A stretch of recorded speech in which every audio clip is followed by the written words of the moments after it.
for just the 10 of us. Good morning, everyone. Good morning. Morning. So, Mr. Belvedere, it's that time of year again. I thought Wesley had already had his distemper shots. No, we're talking about your birthday, remember? I was rather hoping you'd forget it. Oh, look, I know you mean well. But these annual birthday surprises do tend to be rather embarrassing, like last year. You mean you didn't like the strobogram from the dancing jelly donut? No. Oh, I'll get it. Hi. Hi. Oh, Wesley, who's your friend? Oh, this is Miriam. Miriam, Mr. Belvedere. How do you do? Oh, you're the one who knew Winston Churchill. Mm-hmm. I am really impressed. You must go way, way, way back. Miriam's my campaign manager. I'm running for student body president. Good idea. That way you'll be able to destroy the school from within. Uh-huh. We already have the campaign wheels turning. The civics club is canvassing the neighborhood. The home ec class is holding a bake sale. And the video squad is producing The Life and Times of Wesley T. Owens. A horror film. We are looking at a landslide of historic proportions.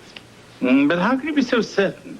I'm running unopposed. Well, if no one registers by the end of the day, I am. And just in case, we're going to make sure Wesley's face is plastered all over Beaver Falls. Well, you can skip the post office. I'm sure it's there already. Let's go. Come on, Spot. We have work to do.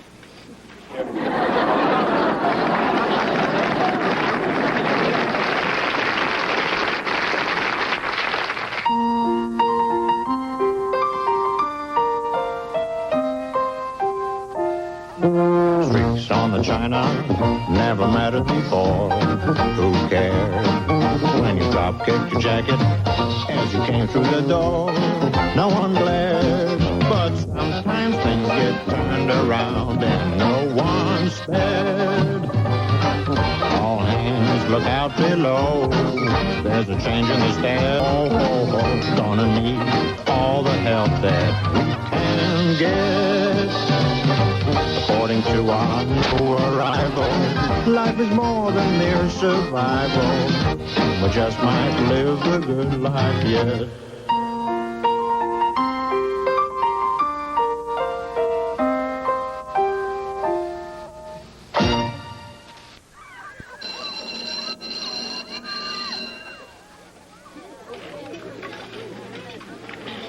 Buttons, sweatbands, T-shirts.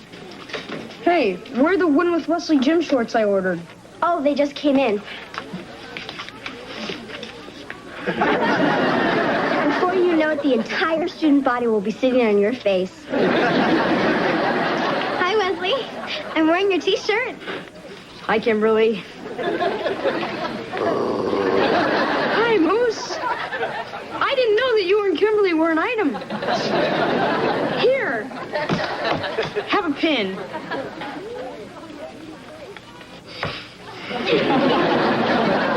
Oh, well, it looks like you've got the coon boat all sewn up. What a machine. No wonder everyone's afraid to run against me. Hi, are you Wesley Owens? Yeah, you want a T-shirt? No, thanks. I got my own. I'm Billy Prudell, and you've got a race on your hands. Huh? I'm running against you for president. I don't know. Every year we do something for Mr. Belvedere's birthday, and he never appreciates it. Hey, here's a gift we can get him. An exercise bicycle. Do they make one built for two? Hey, you know what could be fun? We could blindfold him, put him in a limo, and take him to Chuck E. Cheese. Hey, you know what I think? I think the Penguins could go all the way to the Stanley Cup this year.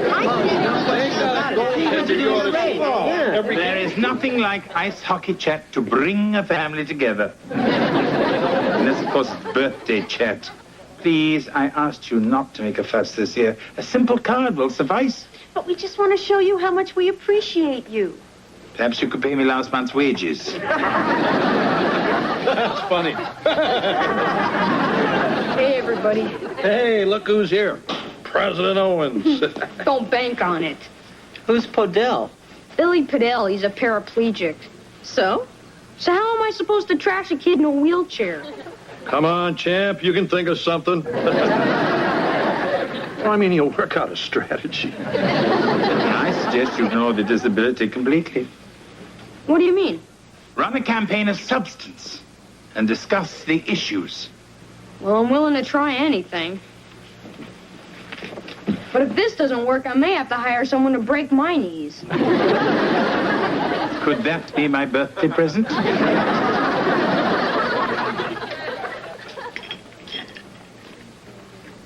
Good morning, everyone. Good morning! Is my fly open? No, silly, it's your birthday, and we have something for you. I asked you not to, and I mean it. Here you go.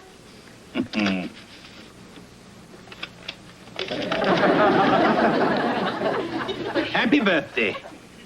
You're not getting older, you're getting bitter. That's better. Oh. It's what you said you wanted, big guy. Oh, yes, indeed. It's a special card, though. Oh, really? Yeah, it's one of those recycled ones. Who knows? Last week it could have been a roll of toilet paper. What a pleasant thought. Oh, Mr. Belvedere, are you doing anything tonight? No, why? Well, I'm having a campaign meeting here, so if you don't want to be bothered, you may want to go out. I won't be in the way. But if you want me out of the house, I'm sure there's a movie I could attend. I could be back by 9 o'clock. Whatever. Hez, would you pass me the margarine? Here you go. Thank you. Oh, here, you can have this one. And if I'm elected your president, I promise to finally do something about the lousy food in the cafeteria. Who are you, the galloping gourmet? I can order an investigation of that green gravy they pour over everything. What is it, and what are they trying to hide? Yeah! Oh, come on, Owens. We're just the student council, not the food police. Bruce Kingman, Beaver Falls Junior Press. Wesley, the polls say you're 30 points ahead. Oh, yeah? What do the Russians say? Remember, ask not what your school can do for you. Ask what Wesley T. Owens can do for your school. Win with Wesley, win with Wesley, win with Wesley, win with Wesley, win with Wesley, win with Wesley. It's dark. I think I hear giggling. Try and act surprised, Lynn.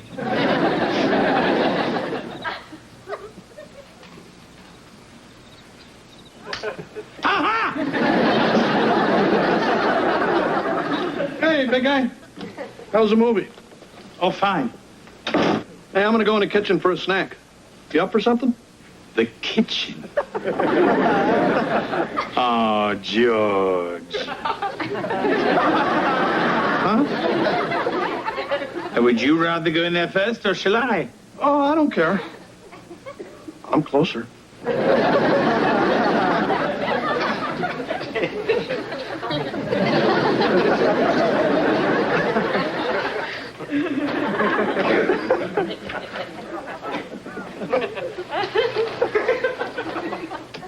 Aha!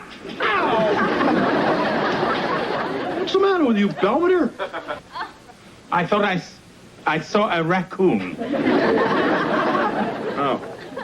Well, how about some hot rum and cider? No, thanks. Come on, let me pour you a nightcap. We'll drink it out on the patio. Out on the patio. George, I may just take you up on that offer.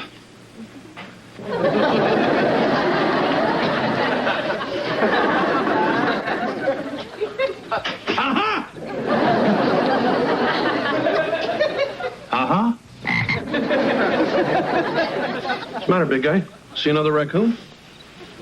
Maybe. The Owens are trying to lull me into believing they really are not going to spring some fiendish birthday surprise. But my guess is that they're going to wait until the weekend, assuming I'll have given up by then. How transparent. It's me, Mr. Belvedere. The door's locked. This must be it.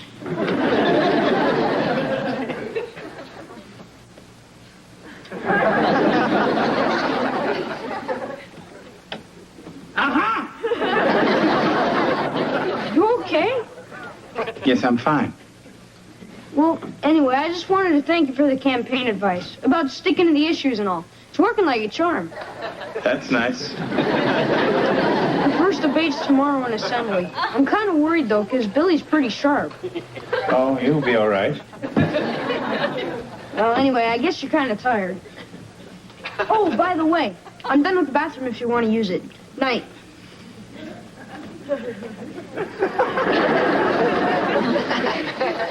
The bathroom.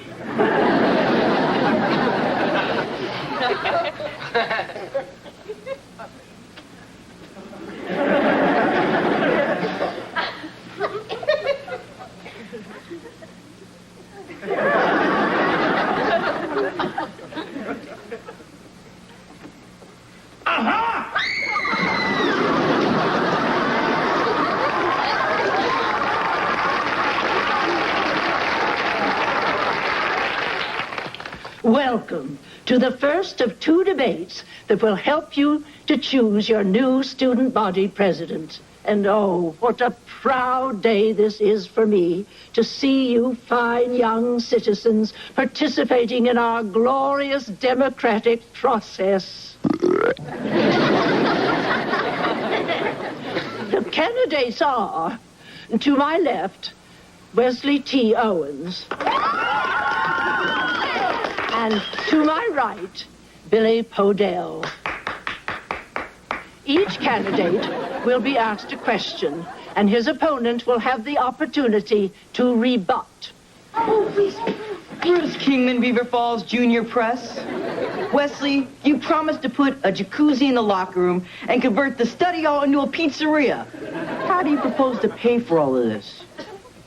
With my gold card. Seriously, though, don't you think that this will require raising our student dues? Read my lips. No more dues. I must caution the audience against loud demonstrations. You're just like a bunch of naughty kittens.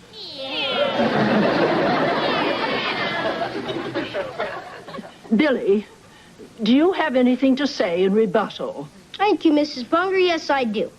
Wesley Owens, isn't it true that you cheated on Mrs. Gaffney's algebra quiz, got an A, and threw off the curve for your entire class? Huh? What? And isn't it true that you threatened the safety of this school by belching into a Bunsen burner? I think that was uncalled for. And can you deny that you made a fortune selling your sister's underwear, claiming it was Madonna's? I am not a crook. Well, I maintain you're morally unfit to hold office. Bring it out! Wesley Owens, exactly what kind of monkey business was this? Hey, that's my chick! We were just playing musical chairs. Owens, you're in big trouble. Get him!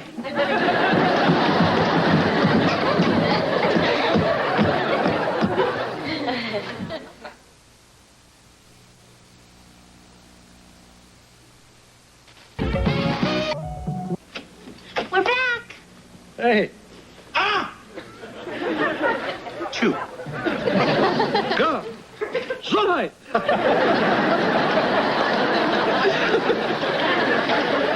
Have a nice time at the roller rink? Delightful. I gave up an evening with Mozart to watch a group of teeny boppers in spandex fall on their fannies. Sounds like fun to me. You know, Mr. Belvedere's acting really strange. It's like when we got into the roller rink, he jumped in and yelled, "Aha!" Why? Maybe he saw a raccoon. You don't think he's still expecting a surprise birthday party, do you? A vote for Fidel is a vote for safer hallway! Yeah! A vote for Fidel! Thanks. Who's that? My pollster says you're 20 points down and plummeting. Maybe I should sell. It's not too late, Wesley. We can still win this together. I can be Nancy to your Ron, Barbara to your Bush, Edie to your Armin. Sure, Miriam. Listen, I have a source who went to the same school Billy used to. Get this. Billy worked at the school store and was caught skimming candy off the top and selling it to his friends. Oh, yeah? And he got busted for it? Yeah, it's the scandal we've been hoping for. Podell wants a smear campaign. Let's give it to him. But what if nobody believes it? I mean, Billy's in a wheelchair. So what? Franklin Roosevelt was too. And he rolled over everyone for 4 terms. Tomorrow's the last debate, and you better pull something off. Because I don't waste my time with losers.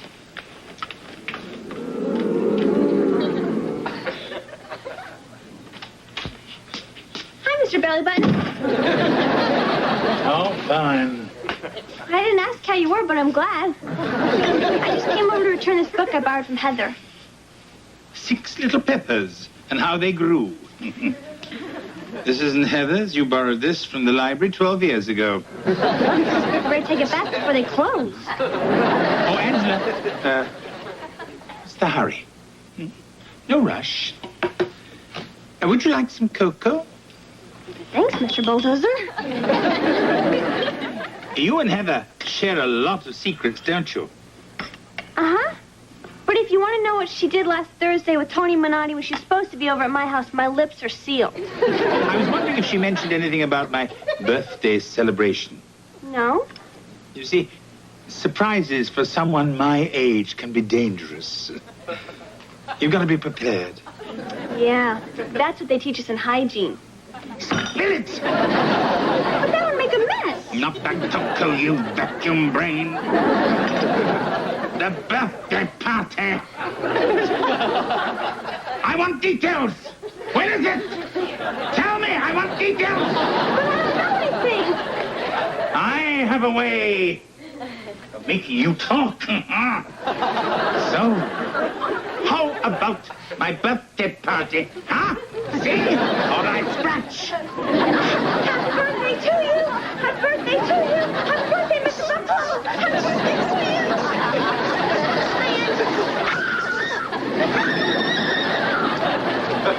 What's with her?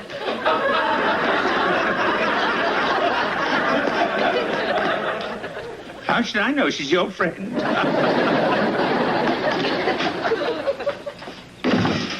Mr. Belvedere, I gotta talk to you. I heard some really good dirt on Billy Podell, and if I use it, I'll win. He's been using really slimy tactics, and it would serve him right. On the other hand, I'd feel bad about beating him that way. I mean, his life has been so tough. But if I don't do something drastic, I'm gonna be dead meat. I guess I should listen to my conscience on this one, huh? Whatever. Well, thanks for your advice, Mr. Belvedere. You really helped me out. I want some pie. Welcome to our second and final presidential debate. And now, I would like to introduce our candidates. Wesley T. Owens and Billy Podell. And now, for our first question. Bruce Kingman, Beaver Falls Junior Press. My question is for Billy Podell. Why do you want to be student body president? Because I want this to be a kinder and gentler school. And I believe this school needs a leader who's trustworthy, not someone who set a record for school detention. Wesley, you may respond. You know, my opponent has been questioning my integrity. Well, let me say this about that. I have learned that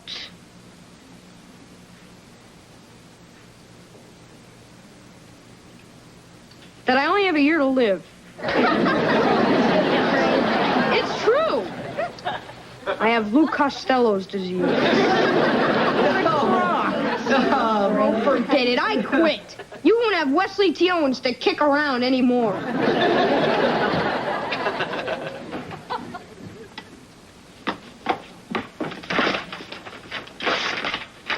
Hey, what are you doing? Throwing in the towel. Look, you gotta get back to the assembly. Mrs. Bunger's freaking out, and it isn't pretty. Hey, I'm giving you the election. What more do you want? Come on, Owens, don't be such a wimp. Just leave me alone, okay? You're a wimp and a nerd, and your whole family's a bunch of dweebs. Hey, don't push me, pal. I could have spilled the beans about that stunt you pulled at the school store. Huh? You knew about that? Yeah. So then why didn't you use it? Why, because I'm some poor little kid in a wheelchair that everybody's supposed to feel sorry for? That's what you want, isn't it? No, I want a fair fight. I'm tired of being treated differently. That school I went to is a special school. All those teachers and nurses and counselors hanging all over me. I'm sick of being special. I just want to be a kid. Yeah, well, if it makes you feel any better, I don't think you're so special. That candy scam you pulled, I could have done that in my sleep. I guess it was kind of Bush. No, I'm Bush. You're Dukakis. You know, I could have run for treasurer or something easy. But I wanted to run against you, because you're a legend. Yeah? In fact, you're kind of my idol. Gee.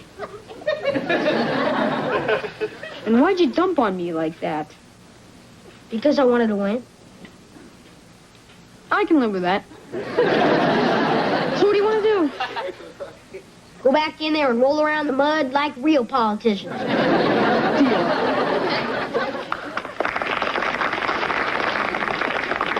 So, can I drive you back? Sure. You know what, Billy? If I win, I'm going to name you my chief of staff. If I win, I'll let you run the school store. All right.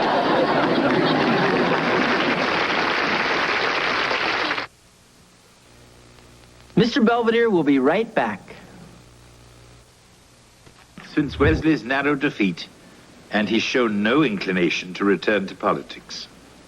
If he can hold out another 80 years, we may yet avoid Armageddon. And that may be how long I'll have to wait before the Owens celebrate another of my birthdays. Why did they have to choose this one occasion to do exactly as I asked?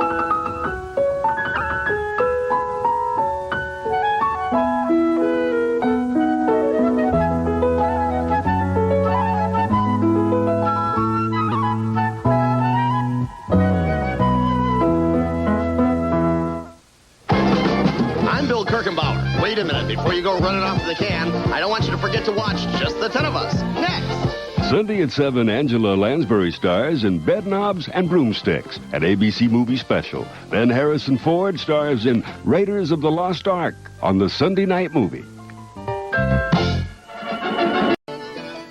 Tennis shorts, sunscreen, sun hat. How do I look? Like Speedy Gonzales. I don't understand why we can't go on this cruise. Yeah, we never get to go anywhere.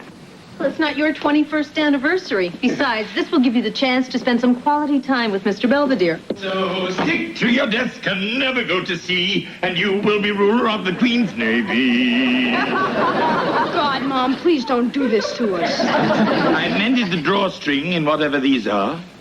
They're clam diggers. Wear them when you go after clams. What are you going to do, frighten them to death? Come on, George, we shove off at 1800 hours and we don't want to be late. Got your tickets? Right here. Good old cousin Leo.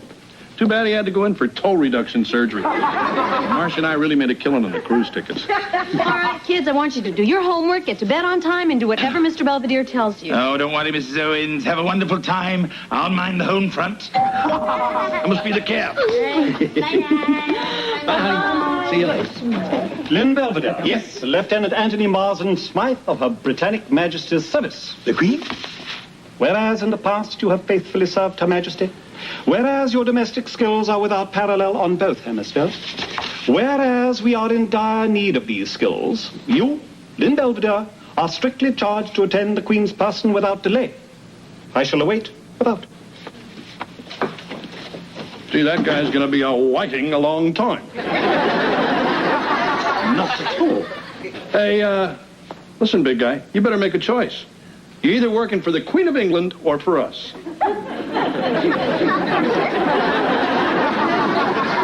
Cheerio.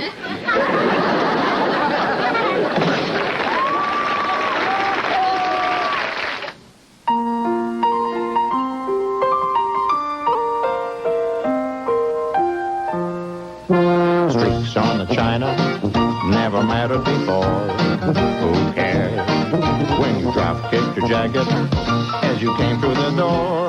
No one glared. According to our new rivals, life is more than mere survival, and we just might live a good life yet.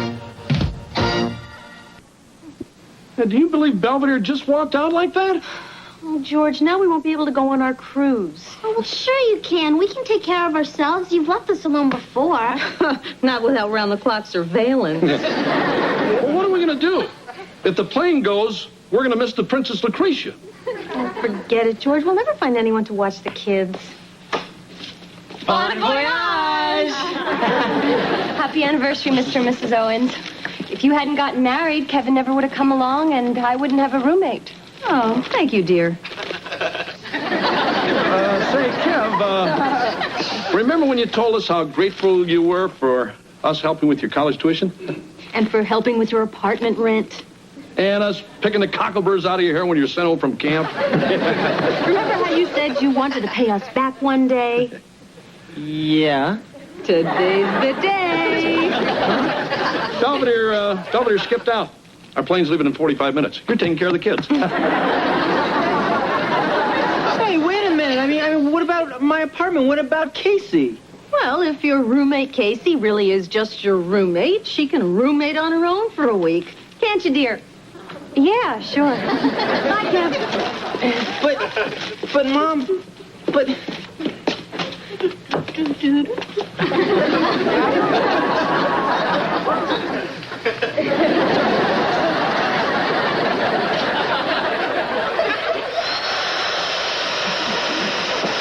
Well, dinner seemed to go pretty well.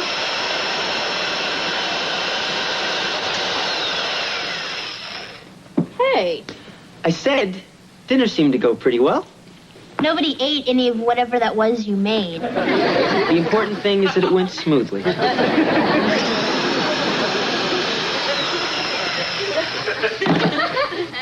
on, Kev. I'm just having some harmless fun. What are you doing? Loading the paradise. That's illegal. Wait till you see what I do to the roulette wheel. Okay, that's it. Everybody listen up. Now, I have made a list of household duties. If everybody just does their own part, we'll all... Live happily ever after. Okay, Wes, you take out the trash, wash the dishes, clean the bathrooms, and dust the downstairs. Heather, you do the laundry, make the beds, clean the kitchen, and dust the upstairs, okay? Gee, Kev, who's gonna milk old bossy? Pretty soon, we'll have this place running like a well-oiled machine. Now, I've got a test in the morning, so I'm going to hit the hay. You guys go finish your chores, and then go nighty-night.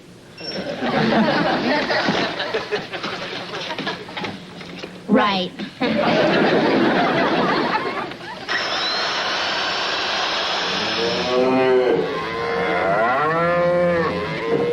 Here be your quarters for the duration, your ladyship. There must be a mistake. Begging your pardon, Mum, but it says here you got the governor's suite. Hey, wait a minute. I thought this was supposed to be a cruise ship. Yes and no, your lordship. The Princess Lucretia is actually a freighter, but we do take on the occasional joy ride. Are those cows? Aye, we be bringing beef round the Horn to Frisco. Well, why don't you go through the Panama Canal? The Panama Canal is for sissies. You know, Marsh, there's something just plain not right about this. You're right. I say we get off while we still can. You're free to leave if you're not afraid of sharks. Holy smokes! We've sailed! Hey, look, Ace. I demand to see the captain. Captain Peel at your service. Well, now, you listen to me, Captain. I've seen your brochure, and this is way off. I mean, we don't even have a place to put our clothes. Are you blind as well as stupid?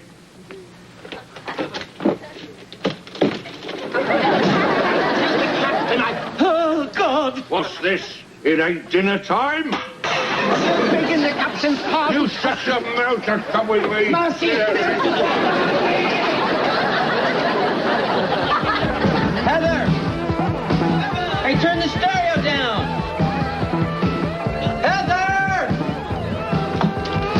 Are you talking to me? I can't hear you. You can hear Radio Free Europe with the way you're wired. Keep the stereo down, will you? Sure.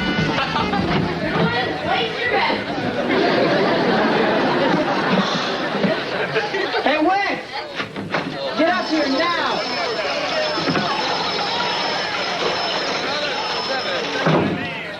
What's on your mind, Kev? You forgot to take out the garbage. I've been a little busy. Yeah, what are you doing down there? Playing with my electric trains. You're awfully dressed up. I'm the conductor. See you later. Heather, I demand to know where you're going looking like a bad Madonna video. Why don't you take all that energy and clean this place up? The house is a wreck. Right. Hey, wait! Hey, Wes, I'll give you $5 if you help me clean this mess up. Huh? Gee, Kev, you know, I'd love to help you out, but the super chief is pulling into Albuquerque.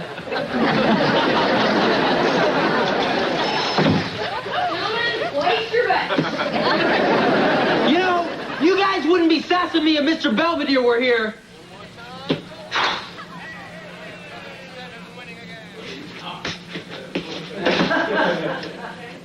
This was for heroism during the Blitz.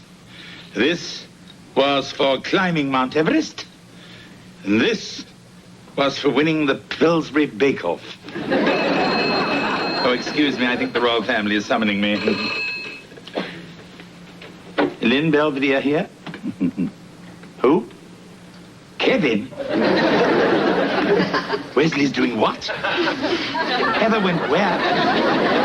Not now, Kevin. I have a meeting with some members of the royal family. They're here now. No, I will not say hi for you.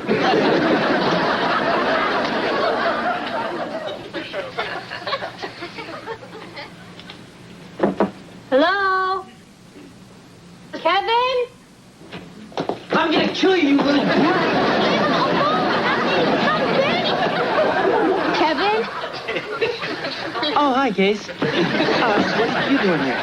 Well, I was worried about you. I haven't heard from you in 3 days. Look, somebody owes me $103.50. What's going on? Wesley ordered a dozen pizzas when he knew I was cooking dinner. And now he wants me to pay for it when he knows I don't have the money, so I was gonna beat on him until he paid the guy. Oh. You took an order for 12 pizzas from a kid? I've been under a lot of pressure lately. I'll tell you what I'm gonna do. I'll give you 10 cents on the dollar. Sold. Pay him, Wes.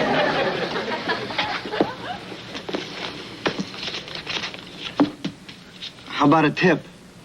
Ease up on the dippity-doo. All right, Case. Stay and have some pizza with us. I don't think so. Yeah, I guess the place is a little messy. Messy?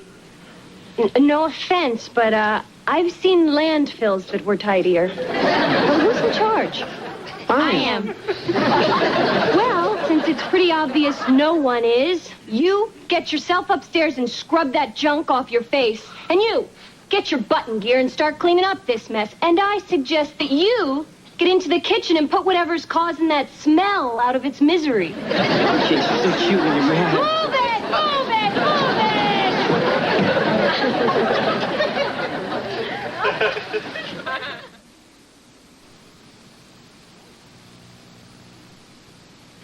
I finished the dishes. Thank you, Wesley.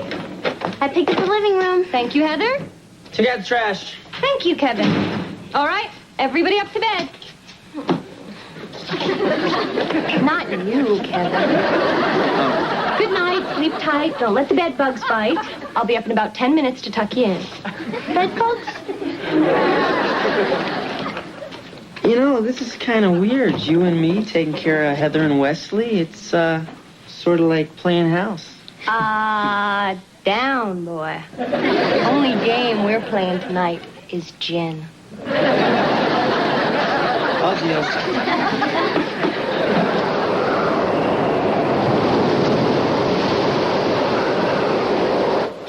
Oh, George, that food was inedible. Yeah. The jellied eels are really backing up on me. I complained to the captain, but I don't think he's going to do anything. Lash the cook to the yardarm, matey. Help me! Please! Oh, God, no! No! Please! I'll never do it again! I don't like complaints from the passengers. This is for Mr. Owens. This is for Mrs. Owens. And here's one to grow on.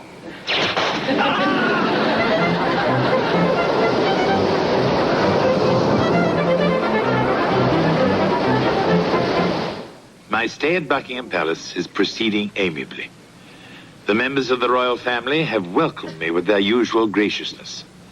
Although Prince Philip gave me a shellacking in lawn bowling, of course I let him win. I have given counsel to those who have sought my advice. And quite frankly, I'm pooped.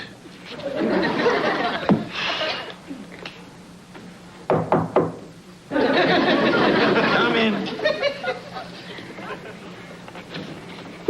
Oh, you shouldn't have. No, they are from Mrs. Thatcher. She's waiting in the limo.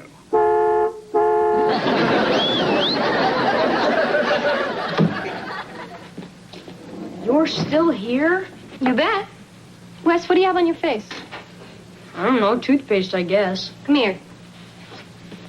Oh, please, no. Just hold still. Oh, for crying out loud. Morning, Case. Morning, Kevin. Thank you, ma'am. Oh, no, I'm late for Western Civ. Western Civ has waited for 5,000 years. I'm sure it'll wait for your breakfast. What? Kevin? Right. Breakfast. Well, you look very nice, Heather. Well, I'm glad you approved, Casey. If you'd send me back to change my clothes one more time, I'd have to wear my Girl Scout uniform. Your oatmeal's on the table. I don't eat oatmeal. All right. I have some lovely stewed prunes. Oatmeal. Kevin, here's your grocery list for after school. Right. And don't forget to pick up the dry cleaning. Okay. And be sure to come home right after you do your chores. Don't hang out with Carl. He's a bad influence. Yes, dear. Oh, look, George, the sun is shining. And the water is so smooth and blue. See, Marsh, I told you. We stuck things out, things will get better.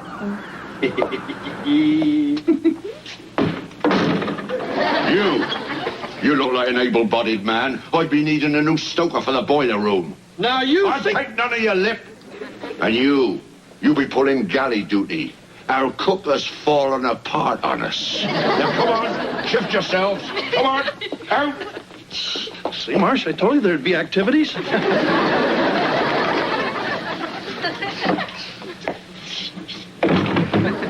am I beat? You're beat. I'm the one who was on her feet all day in that hellhole they call a kitchen. Well, you better come up with something edible for breakfast. The crew thinks you poisoned them. Well, there's only so many ways you can prepare chopped meat. That was meat? Anyway, the boiler room wasn't so bad. Something about physical labor. Smell of honest sweat.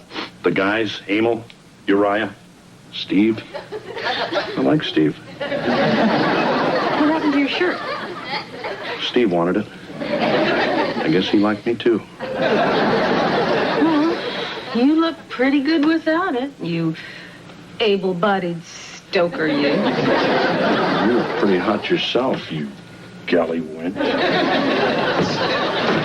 Hide me! Hide me! It's mutiny! Mutiny! Is it past mutiny, Captain?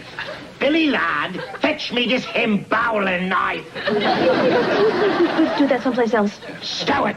The two of you have jinxed this tub. The crew's voted to put you overboard. George? Well, somebody must have stood up for us. What about Steve? Steve's dead. He wanted you to have this back. The lot of you, move your carcasses on deck. Move it. Yeah, well, when we get back to land, tell it. I don't get it, Mr. Belvedere. Have I sunk so low that I can be outsmarted by one of Kevin's girlfriends? Technically, Wesley, Casey is Kevin's roommate and girlfriend, and as such deserves to be treated with dignity and respect. Huh? Perhaps if you made an attempt to get on her good side.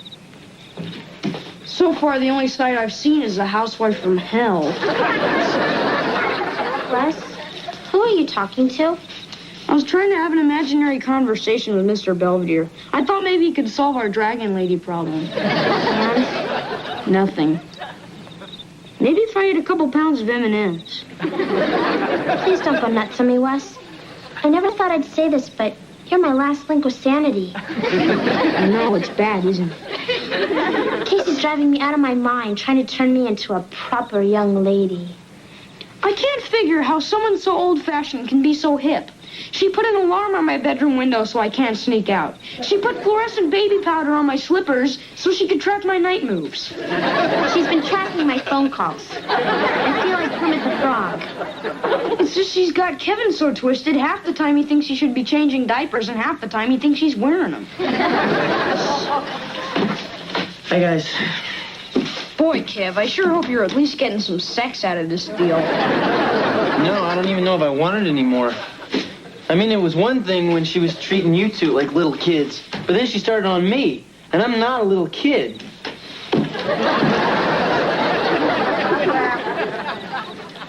The question is, what are we going to do about it? Mr. Belvedere, this is an emergency. You have to tell us what to do. Casey's driving us crazy. She makes you look like a softie. She took all my new makeup and hid it, and I don't know where it is, and I look like a mole. All she does is boss us around and give us orders. I mean, who died and made her queen? Majesty's pardon. I believe that's for me. Hey, Case, after the euphoria of knitting wears off, maybe I could go to the video store and pick something up? We'll see. Yeah, I understand now they have talkies. See you guys later. Where do you think you're going? To the mall to hang out? Oh, no, you're not. Wesley, you had detention and were late for dinner, and Heather, you've got an English test to study for. Oh, but it's Friday night. Back up to your rooms. Come on, this isn't fair. Yeah, come on, Case. What's the big deal? Why can't they go? You heard my reasons. I heard your reasons, and your reasons stink. All right. Kevin, you're undermining my authority. What authority? I mean, who are you, the big boss of the world? Wes, Heather, go to the mall. Wesley, Heather, stay where you are. I said go. I said stay. Who wants to go to the mall? Yeah, this beats how they're gonna stick all the hell. Watch your mouth, young lady. No, she doesn't have to. In fact, nobody has to do anything. I'm out of here. Kevin. Casey, I am tired of being grown up. I'm especially tired of being grown up with you. I'm going to the record store, and I'm going to get any album I want. Then I'm going to Burger Town, and I'm going to eat way too many French fries with gravy. And then I'm going to pick up my buddy Carl, You remember the bad influence? And I'm going to do anything he tells me to do. So there.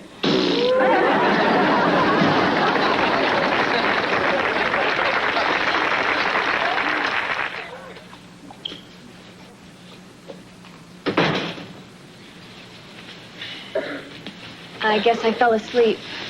Yeah, it's kind of late. Got some gravy on your shirt. Oh, thanks. Look, Casey, Kevin, I know really I was sorry, rough on... Listen, Casey, I think the world of you, and I really appreciate all the help you've given me. But this whole thing just kind of got out of hand. I know. I mean, half the time I feel like I'm 7 years old again, and then I'll turn around and it's like we've been married for 30 years. What'd you say? I said I know. You do? Kevin, I'm the oldest of 8 kids, and my mom and dad both worked. I always had to struggle really hard to keep control of everybody. Oh. So sometimes I come on too strong or I get too bossy. But it's only out of caring. I mean, if I didn't care about Wes or Heather or their handsome older brother, I would have walked. Tell me again about the handsome older brother.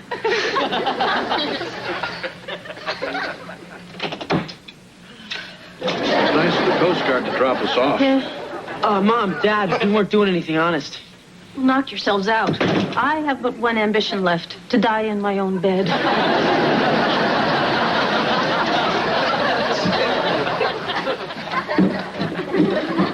You heard her.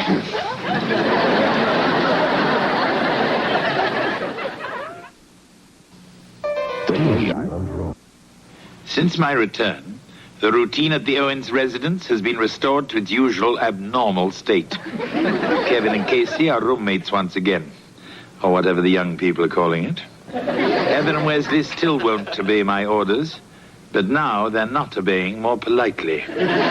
George and Marcia are so grateful for my return, they gave me a slight raise, then docked me a week's pay for my English sojourn. It's nice to know the House of Owens can't live without me. I only wish the House of Windsor could.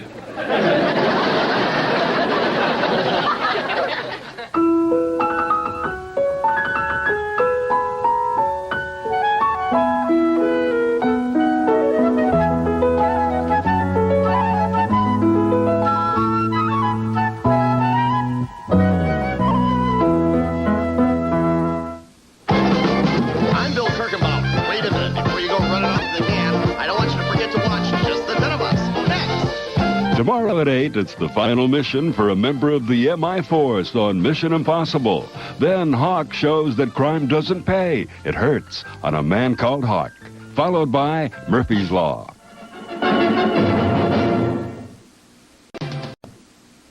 I just had a wonderful idea. You're sending Wesley to Afghanistan. It's just that you've been here for 5 years, and you'll probably be with us another 5. What? So I'm redecorating your room. What? Don't worry, it will be tasteful and charming, I promise. Well, just look what I did with Kevin's old room. You mean putting in a giant screen TV and painting the windows black? Real sentimental, Mom. I appreciate your good intentions, Mrs. Owens. Where do I sleep? Oh, there's an extra bunk in Wesley's room. Hey, look what I traded my accordion for.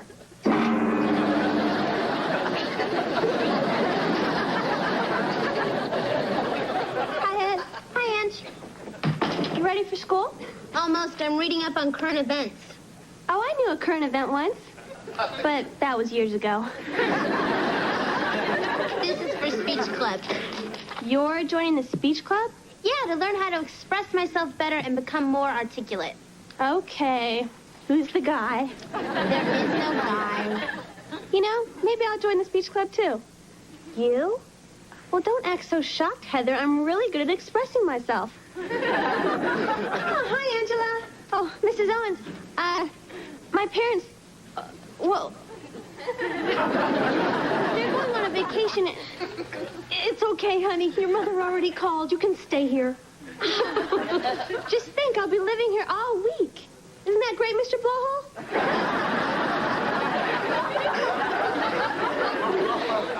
Wonderful. With your moving in and my bunking with Wesley, it'll be a dream come true.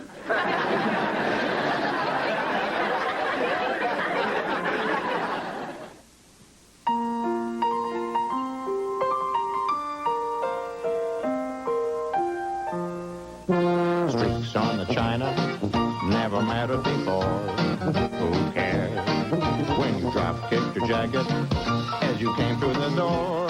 No one glared. According to our new rivals, life is more than mere survival, and we just might live the good life yet. And sometimes people leave their sprinklers running even when it's raining, or they hose off their driveways in the middle of a drought. Angela, the topic is illegal immigration. I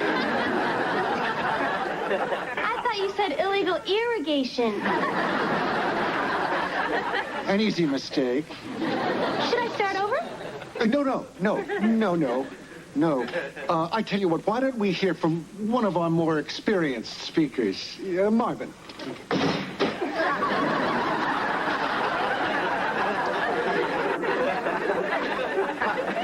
Marvin, your topic will be healthcare in the United States. Go. Healthcare. Many Americans cannot get or afford the medical care they need. Conservatives propose slashing public health care programs. Liberals want to pour billions of dollars into national health insurance. In my opinion, we should encourage insurance companies to pay for preventive medicine and establish a decentralized delivery system of public health care. Thank you. Boy, he's really good. Yeah, and he's cute, too, in a geeky sort of way. Excellent, Marvin. Thank you. See you all next time. Watch this. I'm going to go introduce myself. I'm Heather. You know, that was a really good speech. Oh, I gotta go to the bathroom.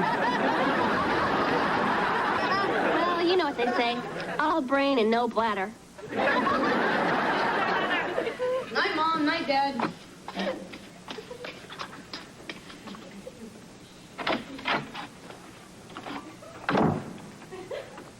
Mr. Belvedere?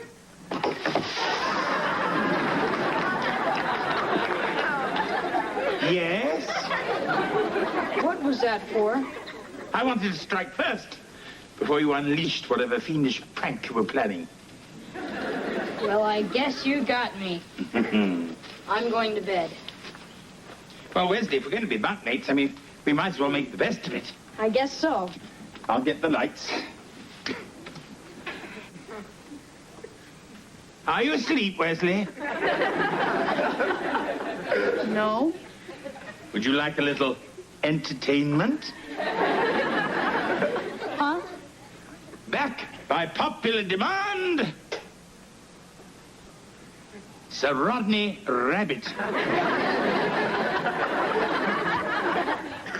Hello, Sir Rodney. Good afternoon, speakers.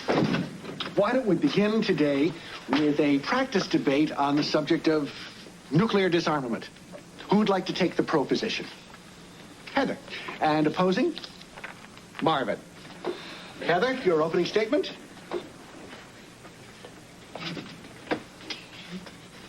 Well, I think we have enough nuclear weapons in this world. I mean, how many times can we blow ourselves up? All it is a big waste of money, which we could put into social programs to help humanity. Thank you.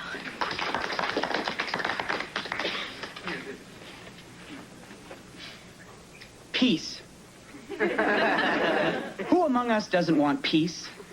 The question, of course, even to the most naive, is how to achieve peace. And in conclusion, I say, strength, power. These are the guardians of liberty, the protectors of this grand experiment we call democracy. Thank you.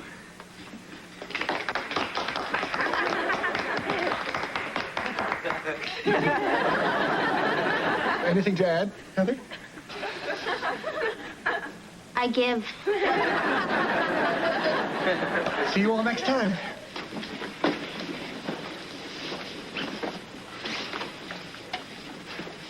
So, congratulations. Thanks. You know, you sure mopped up the floor with me. I'm sorry. Bye. Well, you know what? You're so good. I could sure use a few pointers from you. How about tomorrow after school at my house? You mean your house? Where you live? Yeah. Well, sure. Why not? Oh.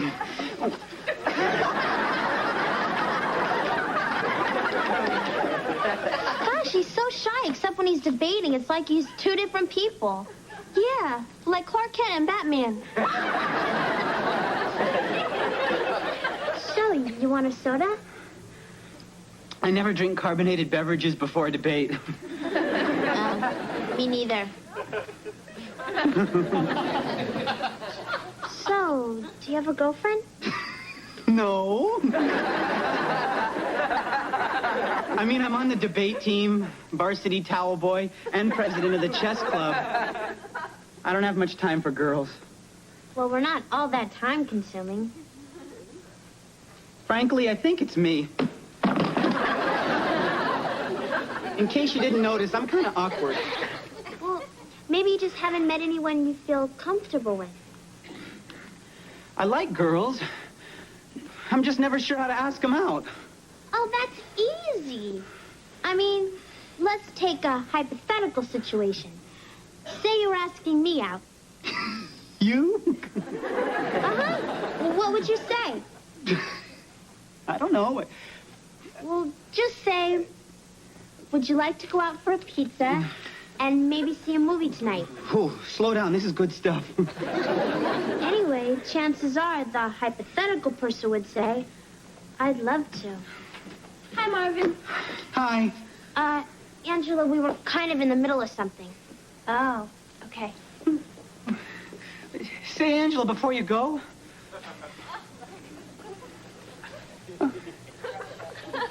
Would you like to get a movie and maybe see a pizza tonight? I'd love to. You're a genius.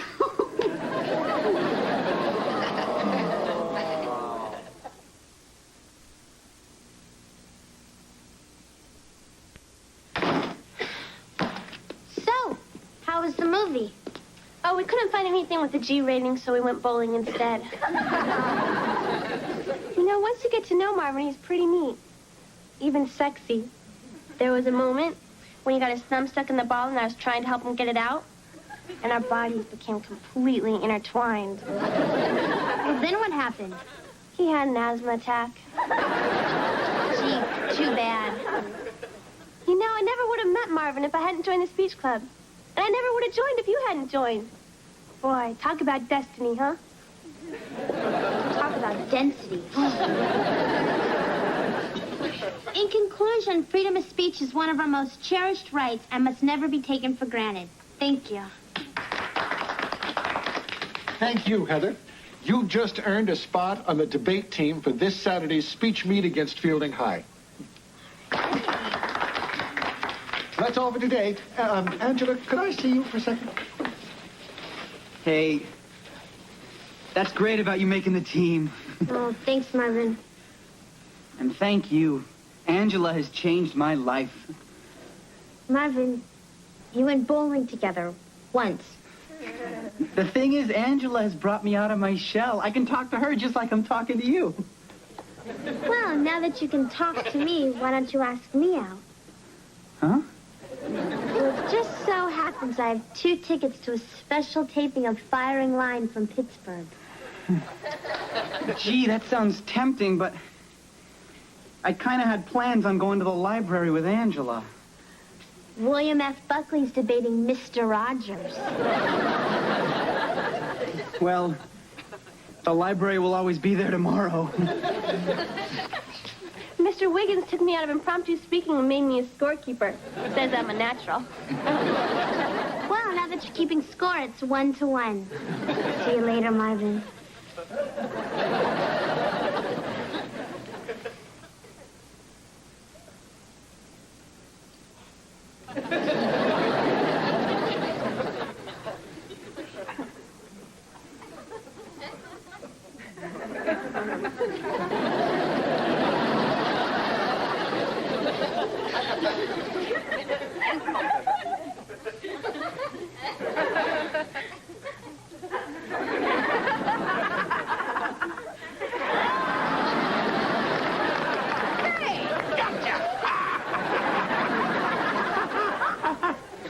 Stay tuned for Shock Fear Theater. Tonight's feature, Rug Varmints from Hell. What happened to you? I got Mr. Belvedere as our roommate. No reason to foam at the mouth. He's doing all these dumb gags like I'm still 8 years old or something. So what are you going to do? Nothing. Well, Mom's finishing his stupid room tomorrow. The nightmare is over. Hi, guys. Hello. Oh, Mr. Belvedere, about your room. That Laura Ashley motif just didn't work out, so I'll need a few more days. Huh? Take as long as you need, right, Romy? Come on, I'll help you get that shaving cream off.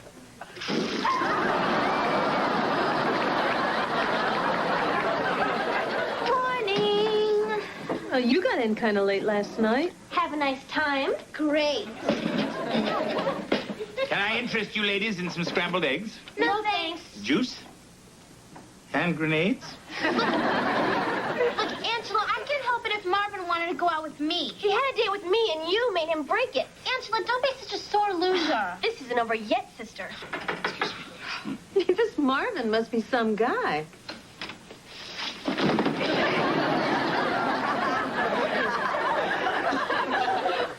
I'll get it.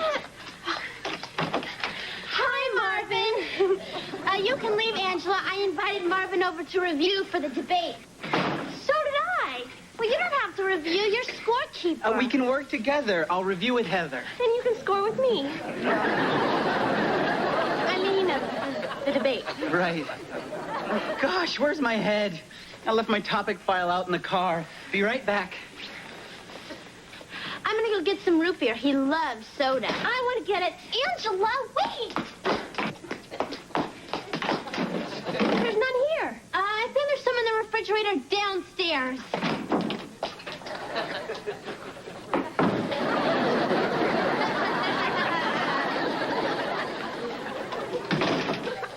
Got it. Where's Angela?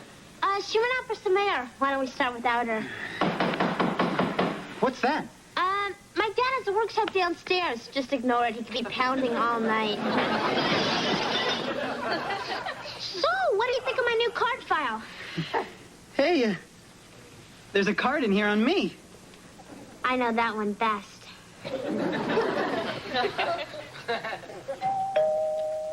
Hold that thought.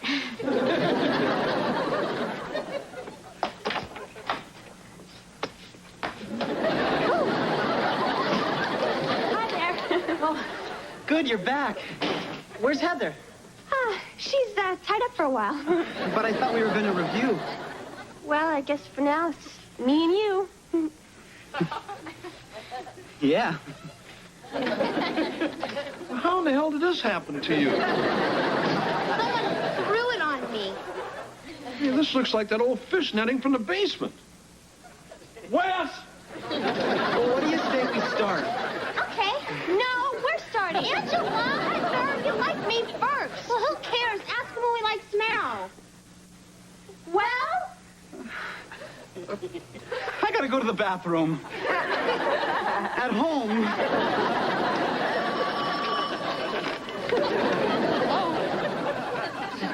Hi, how you doing? Hold on a minute, Cindy. I've got to call Mr. Belvedere. Don't mind me. I'll see what the three little piggies are up to. You know, I'm working on getting my locker room next to yours. Cindy and Wesley sitting up a tree. K-I-S-S-I-N-G. Just ignore that. Yeah, I did my math homework. Problem 7, hold on a sec.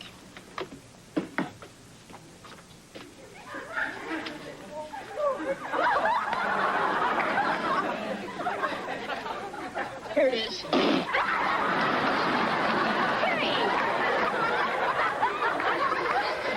Yeah, I know it's gross, Cindy, but I didn't do it. Cindy? Hello? Now look what you did. What? I've had it up to here with your stupid games and practical jokes. But I thought you were enjoying yourself. I know I am. Well, I'm not, you oversized candy cane. Yes, you've made that quite clear. Can't you just leave me alone? By all means.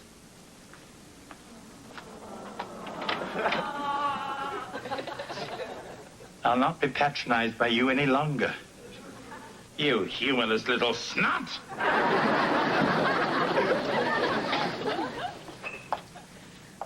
Hi, Marvin.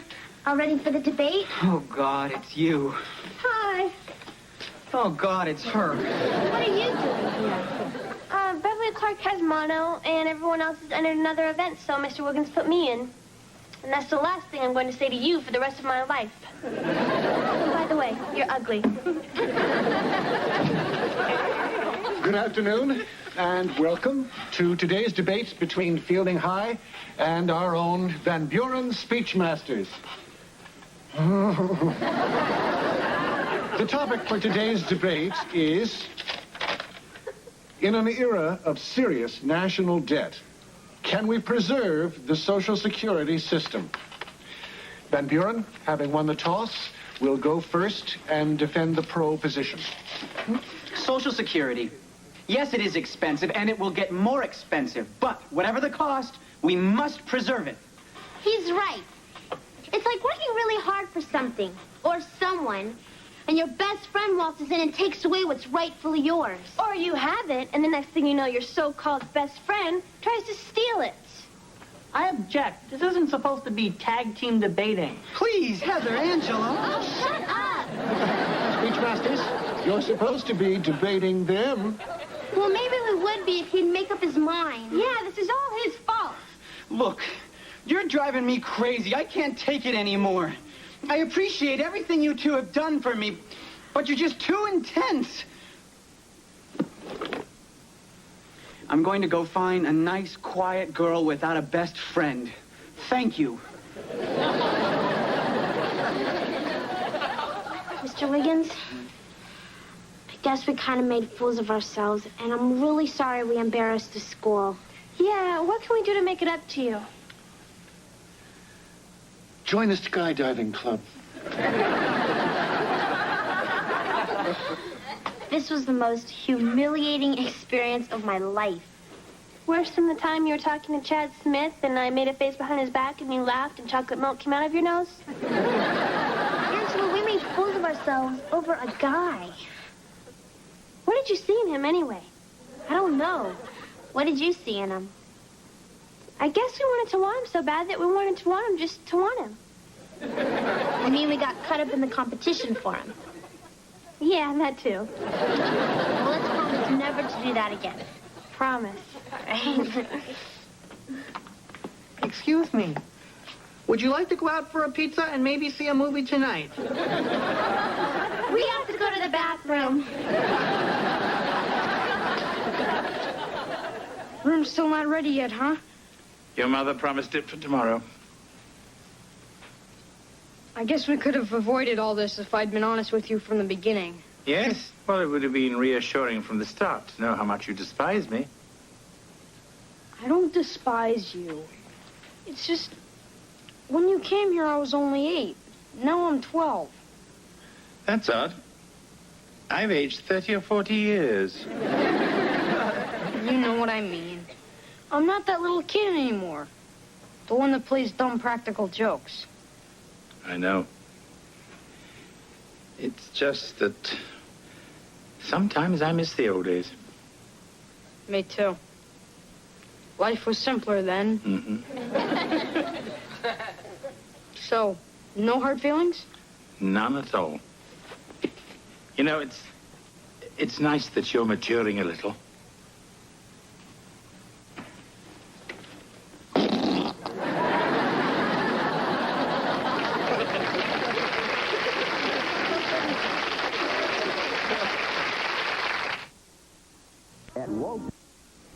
Being temporarily displaced, I'm forced to record my journal entry where I can find a moment's peace. Wesley and I have reached an understanding about his emerging maturity, although I dare not let my guard down since he seems prone to relapse. And as for Heather and Angela, their friendship seems to have endured love and war. And as for my room, well, that's anyone's guess.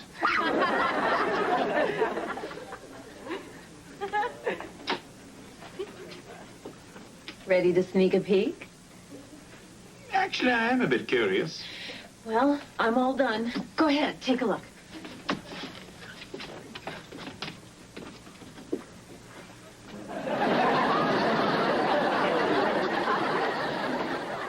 I'm not sure about the wallpaper.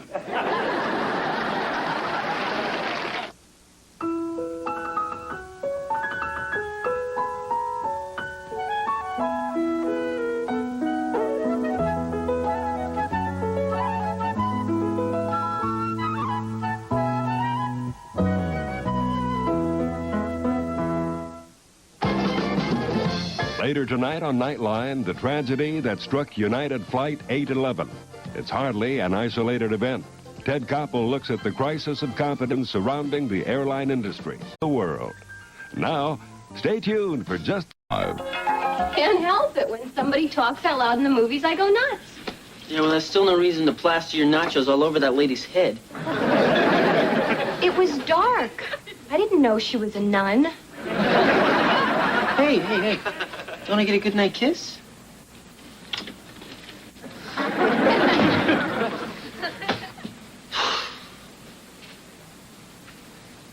Hey, wait a minute.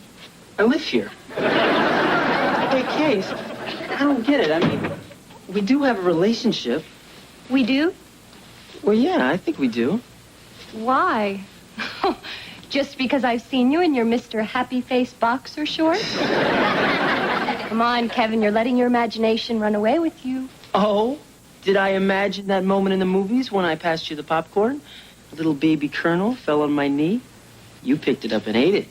Now, Freud would call that a sexual overture. That's just silly. I'm going to bed. Oh, yeah, well, what about when you tried to grab my milk duds? Good night. Snack tease.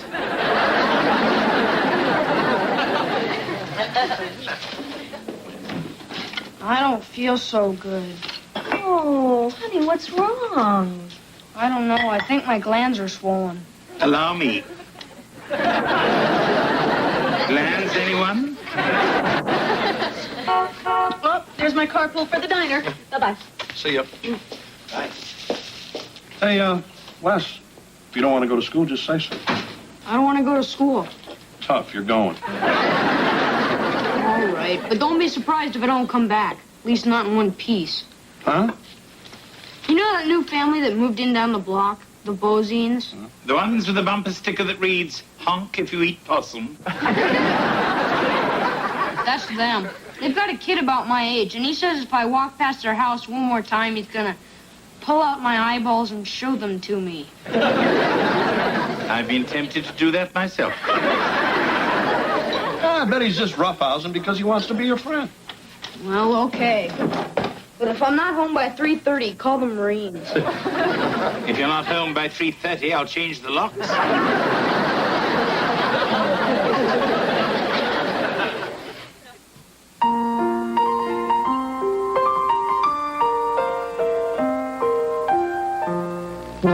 Streaks on the china never mattered before. Who cares when you drop kicked your jacket as you came through the door?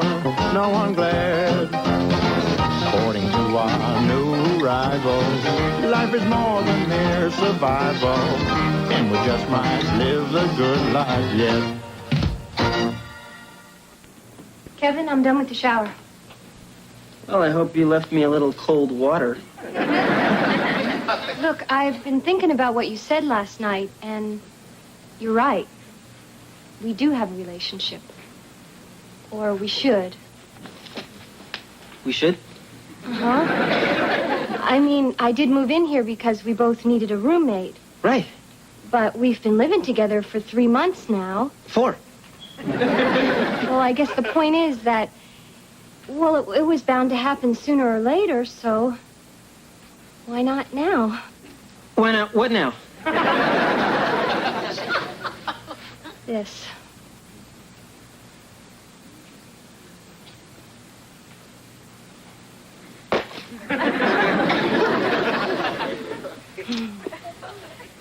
Wait right here. I'm gonna change into something more interesting.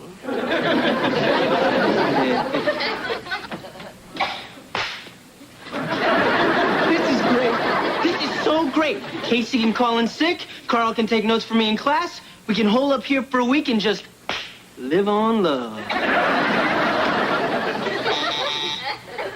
Must be the champagne.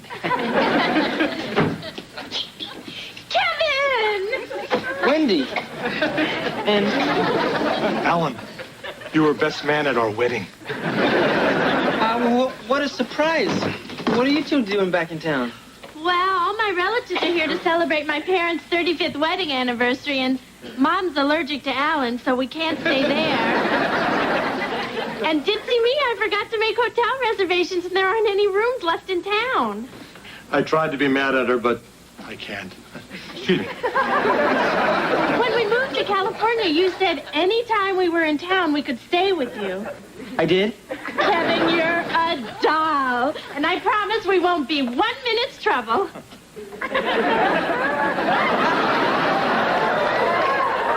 Okay, big boy, your wish is about to come true.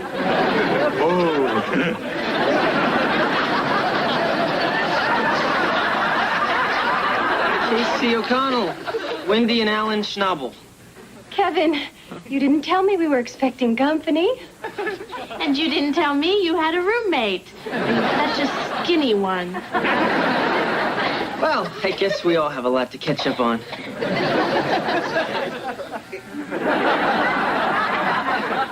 What happened to the sexy satin thing? It's in the bedroom with your friends. Oh, come on, Case, you're not still upset, are you? Who, me? Look, I had to let them stay. I mean, Wendy's an old friend of mine from school, and Alan's her husband. He's a bug specialist. Great. Why didn't they stay at a roach motel? All right, Casey, what's the matter? I mean, you said you wanted to sleep with me. I wanted to when I didn't have to. Now that I have to, I don't want to. Good night. Hey, don't let a silly thing like this come between us. Come on. I bet they're asleep by now. Oh, don't mind me. I'm just getting a little snack to tide Alan and me over till breakfast.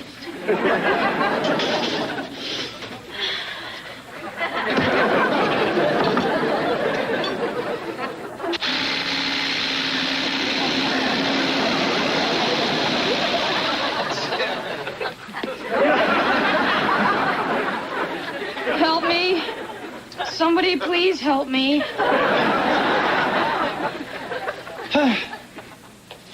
Good Lord. Wesley, what happened? This is all your fault. Mine? Yeah.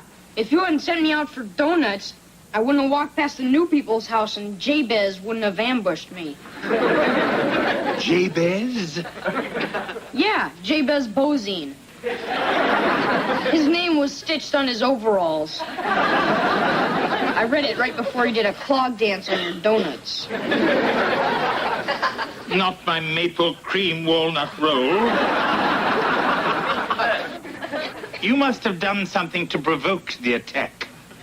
I just walked past their house. That would have provoked me. Hey, wait a minute. This kid's older sister, Lulabez Bozine, is in my biology class. She seems pretty nice. Maybe we should go talk to her. Come on, Wes. Hey, wait a minute. Aren't you at least going to untie my arms? Perhaps for Christmas.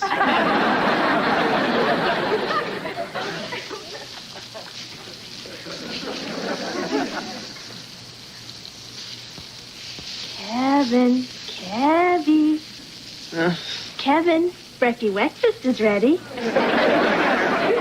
Great. Thanks. Come on, I've set a special place for you. Sure.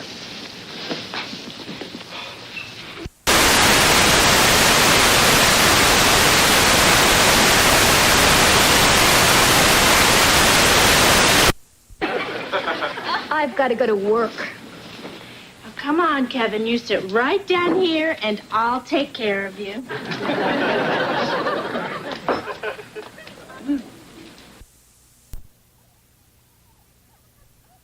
Apron for briefs? No, but since I'm an attorney, I thought I could help, and this case is a challenge. What is it? Defamation of meatloaf? No, a customer found a hairnet in her chili. I'd say she had quite a beef. Well, I've got to run. Say goodbye to everyone for me. Here comes the walking wounded. I still can't believe it. Lulabeth seemed like such a nice girl. All we did was knock on her door, and the next thing we knew, we were eating dirt. Well, at least they fed you.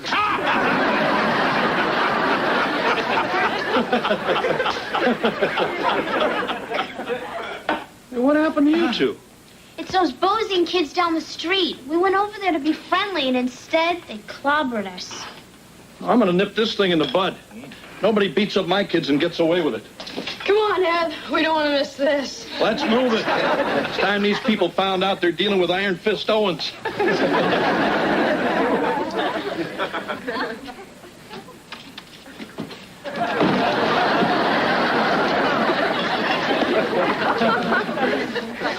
Iron Fist a little rusty?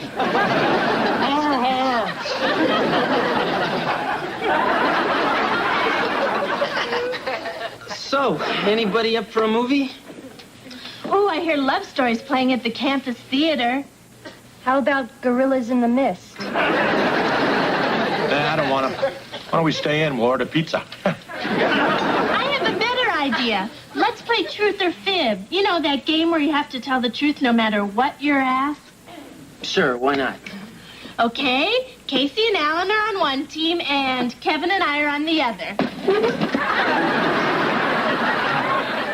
Okay, Casey, would you rather jump from the Golden Gate Bridge or be stuck in a pit with a couple of wild boars?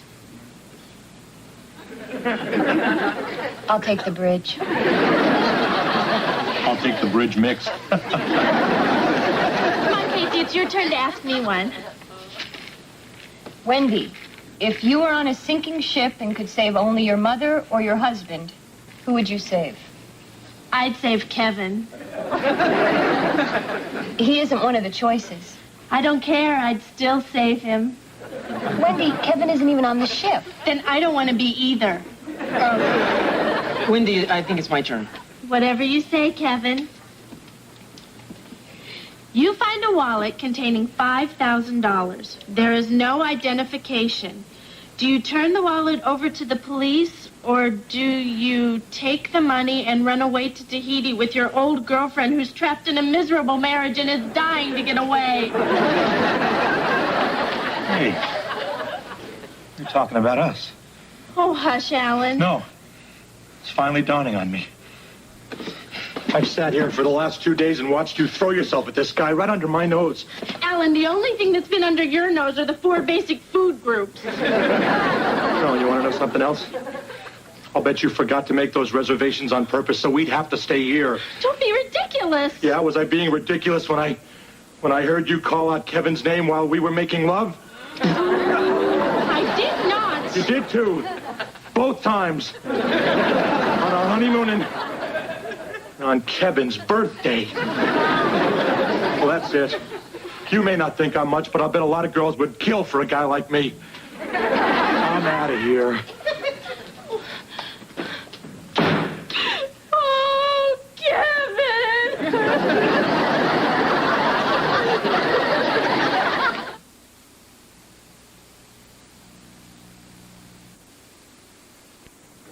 Wendy, I'm sure Kevin will be back with Alan any minute. I can't believe he left like that. I can. Look, I know it's wrong, but I can't help myself. I mean, Alan is great and we have a good life. But he doesn't have that wild animal man-boy thing that Kevin has. You know? No. I mean that Northwoods Timberwolf quality combined with that chocolate milk smell around his mouth. Is that what that is? Kevin, any luck? None. I went to every takeout joint and donut shop in town, and there's no sign of him. Saw Mr. Belvedere, though. God, what if something horrible has happened to my husband? How will I make it through the night?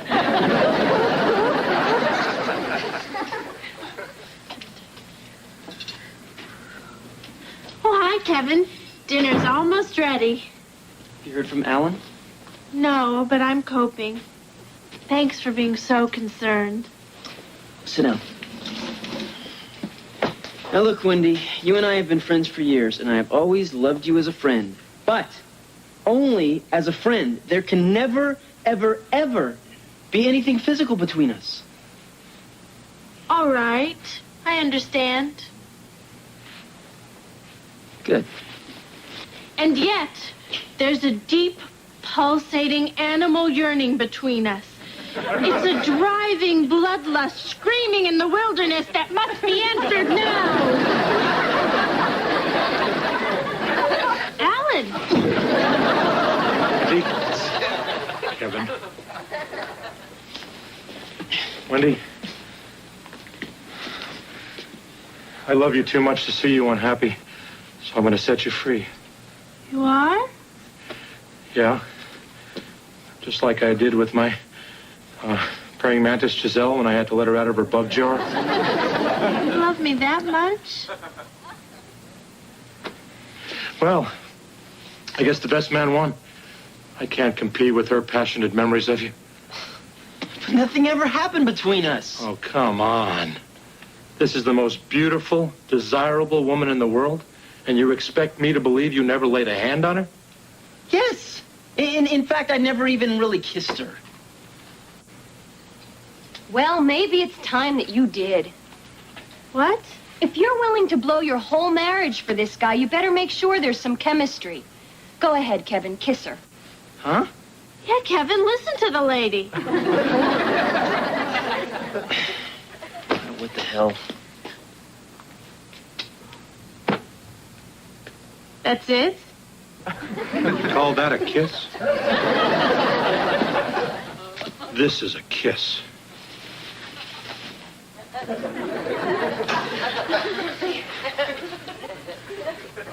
Oh, Alan. What? Let's go home. Ooh. I'm sorry if I caused you guys too much trouble. I guess when the honeymoon ended, my silly fantasies of Kevin took over. I'm glad you guys are back together. You know, Kevin may not be my fantasy anymore, but he's a great guy. He's been looking for someone like you for a long time. I'm glad he's found you. Come on, honey buggy.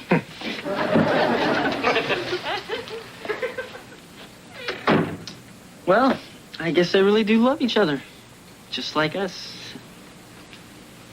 I mean, kind of like us. Sort of like us. Kevin, we have to talk. Oh, no. No, you don't. Every time a woman says we have to talk, it's the big kiss-off. Kevin. No, I'm not listening to this. Kevin, you're a really nice guy. Oh, that is even worse than we have to talk. I don't want to be a nice guy. I just want a relationship. Is that too much to ask? You deserve someone who thinks as much of you as Wendy does. Somebody who really loves you. I wish that somebody was me. But it isn't.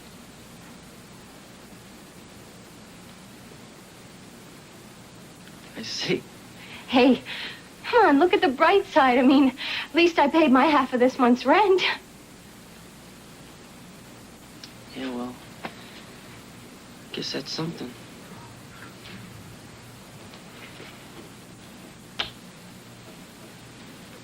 Hey. Goodbye, Kevin. Casey.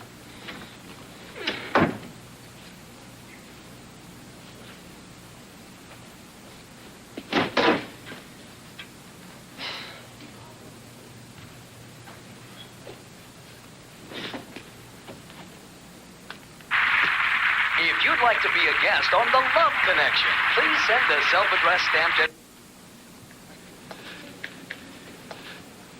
Are you sure this powwow with the Bozines is going to work, Belvedere?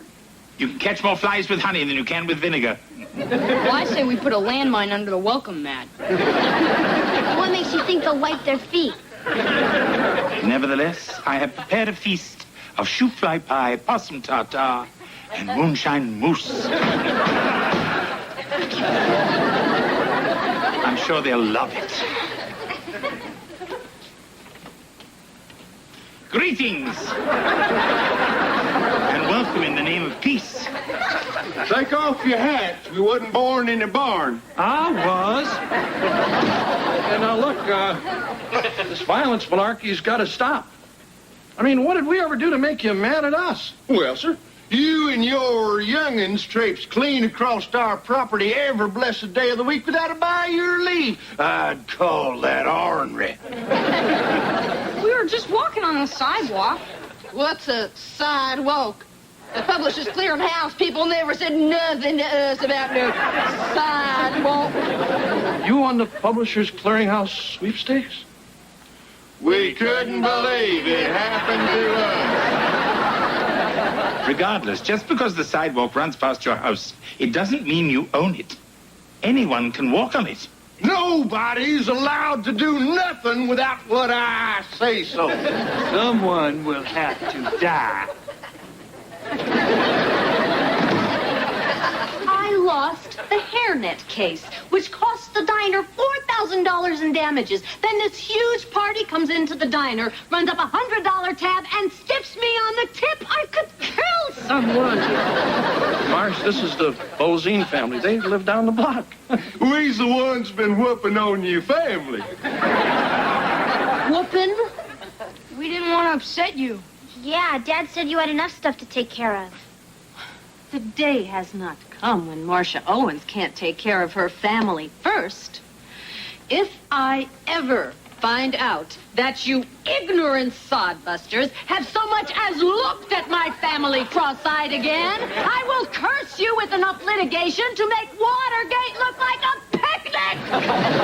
Help me, Lord, she be speaking in tongues. Jesus, she witch! Oh, please, call off your hate! We'll go play Matt the Skunk Holler and never vex you again. Quick, Beulah Bears, grab the youngins. Let's take the sidewalk!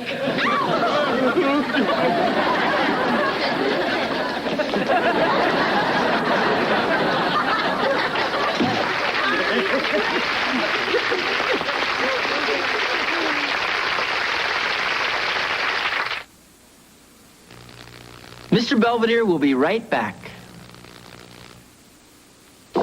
Had beaten them The down. siege of the Bozines has finally ended, thanks to Mrs. Owens.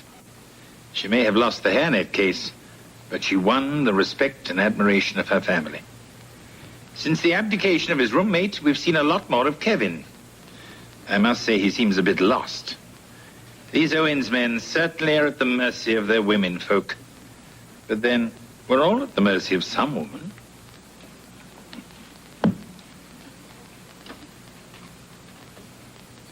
I love you, Mrs. Fields.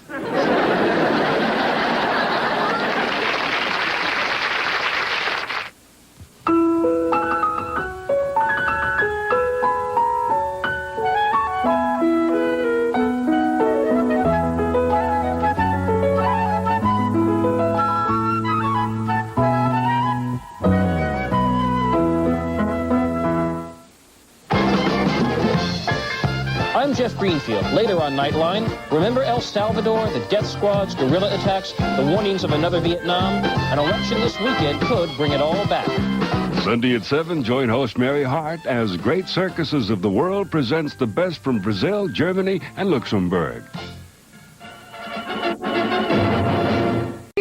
Yeah, he's upstairs locked in his bedroom. Again? Are you sure? That's where the trail of crumbs stopped. You've been spending a lot of time up there lately. I wonder what he's doing. I don't know, but I didn't hear any screams. I'm home. Hey, Mom. Hi, honey. Hi, I'm sorry I'm late. I had to stop off and get some milk.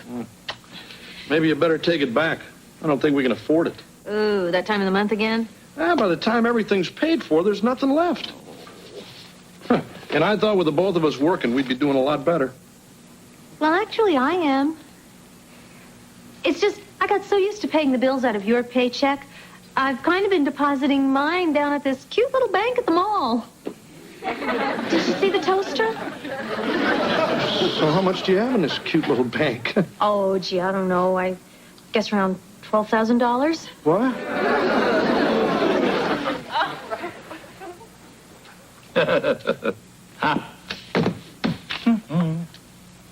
At any rate, these journals cover a 3-year stay with the Owens family. And I trust as a publisher, you will find my observations as insightful and amusing as I do. Mr. Belvedere? How did you get in here? I thought the door was locked. Was. So, what are you doing with all these books? Mind your own business. Getting ready to throw them in the trash? Go away, I'm busy. Okay. You want to lock the door? Throw them in the trash, indeed. These are going to make me famous.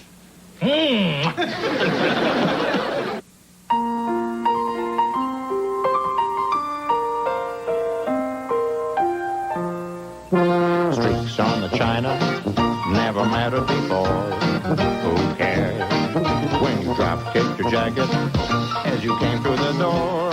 No one glared. According to our new rivals, life is more than mere survival, and we just might live the good life yet. Wexford, you're the one. You got Pittsburgh on the run. Snap that ball and make that pass. Let's get Pittsburgh in me. One shot.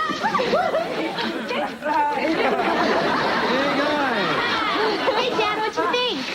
I think I ought to hide the cheese. Lord, we're just helping Kevin with his cheers. Yeah, I'm going out for the pep squad. You sure you got the legs for it? Come on, George. It won't hurt him to have a little school spirit. I know. Yeah, besides, doing this stuff is the only way I'll ever get to hold a cheerleader up by those little ruffled pennies. Hey, good point. Wow, Mr. Belvedere, that was great. I'm glad you enjoyed it. What happened? Mr. Belvedere let me drive home. What? Actually, the wagon broke down about a block from here.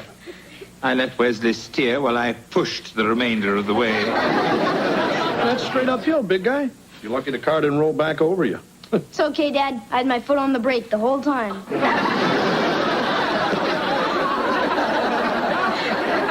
I guess I better take that heap in tomorrow.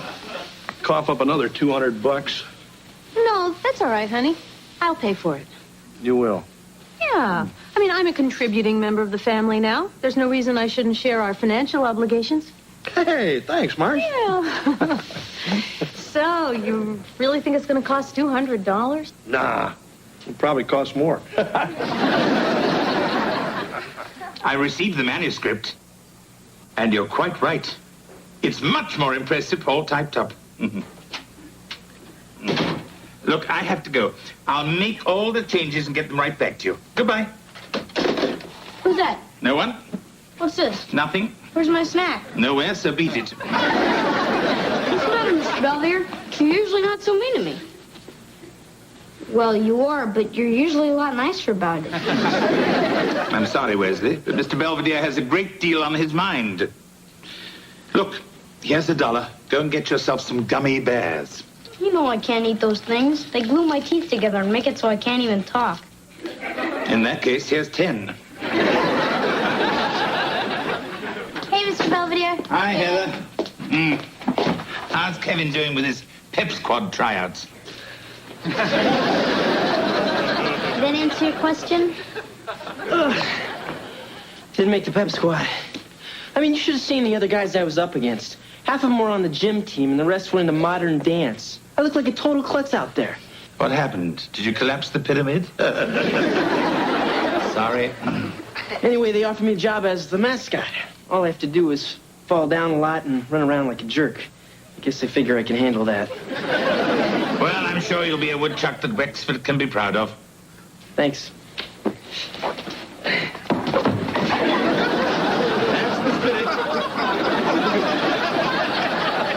Hey, what's for dinner? Something smells great. It's the family's favorite. Poached Norwegian salmon in a lime and ginger sauce. No, that's not it. Oh, then you probably mean the boil-in-a-bag sloppy joes. I love that stuff. I'll try not to get your buns soggy. I'm home. Hey, hi. How'd you make out with the wagon? Oh, pretty good. I got almost $300 for a trade-in. What? Well, the guy at the garage said that my gaskets were blown and my block was cracked, whatever that means. So I figured, hey, what the heck? I got the money. I might as well buy the family a new car. So I did. Hey, that's great. Oh, what'd you get us, Miss Moneybags? Another wagon? Wait till you guys see this. Somebody left a brand new Porsche in our driveway. You mean Mom bought a sports car? Oh, my God. I didn't even know Porsche made station wagons. Mom, car is awesome. You think so? Oh. Yeah, wait till you see it, Dad. It's redder than a baboon's butt. Sounds great, champ. Come along, everybody. Dinner's ready. Hey, Mr. Belvedere, guess what? Mom bought a brand new car. Oh, that's wonderful. Now we all have something to celebrate.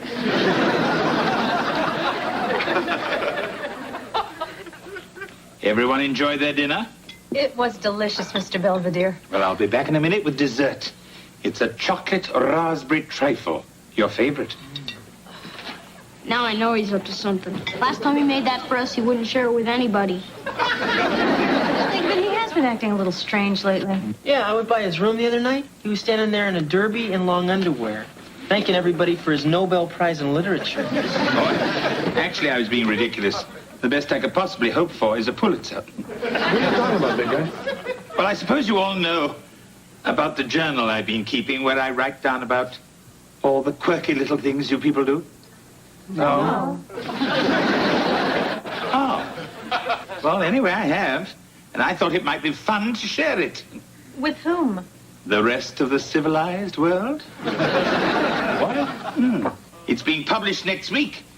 I hope you enjoy it.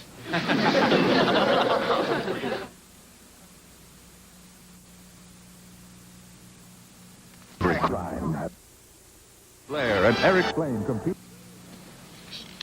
Hey, wait a minute. I'm still reading about the time Kevin barfed in the church collection plate. I got nervous.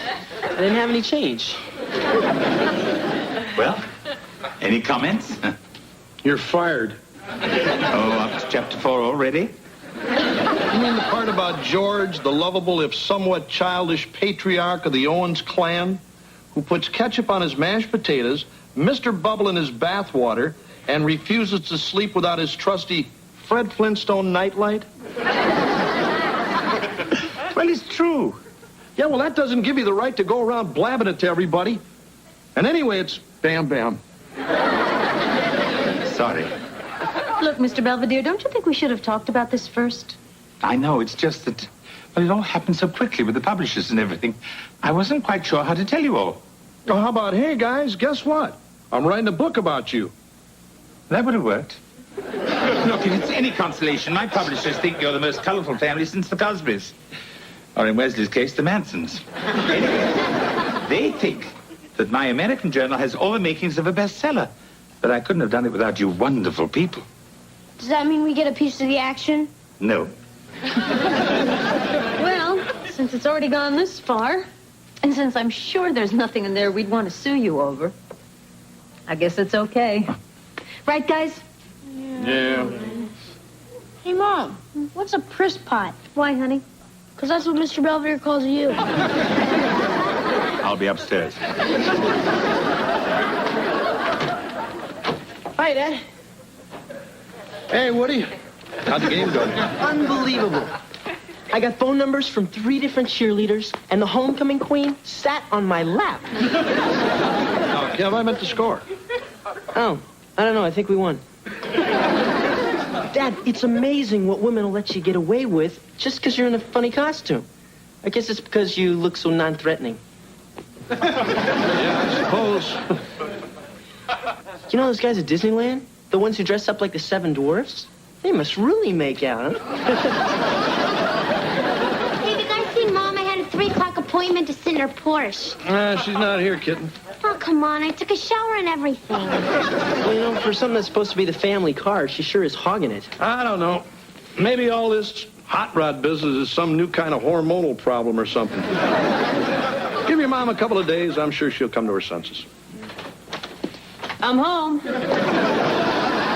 Guess what, honey?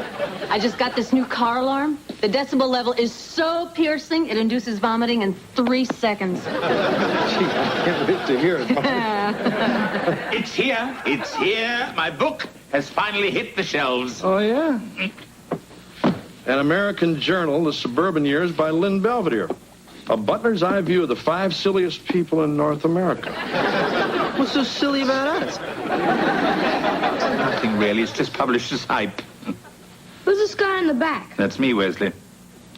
No, it's not. There's not enough chins. I don't know. Now that this thing is really a book, it doesn't seem like such a great idea. Yeah, I thought this was going to be just some stupid paperback. I didn't think it was going to look like this. I mean, somebody might actually buy it. Well, that's the general idea, George. Look, there's nothing to be concerned about. The worst that can possibly happen is the Owens clan becomes an overnight sensation.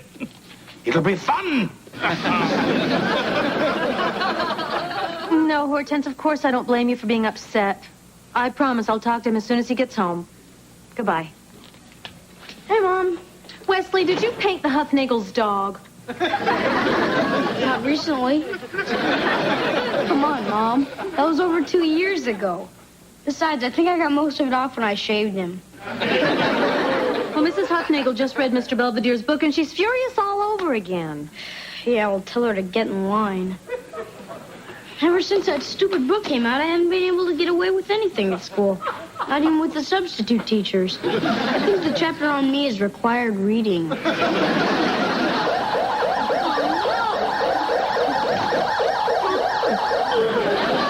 like a charm.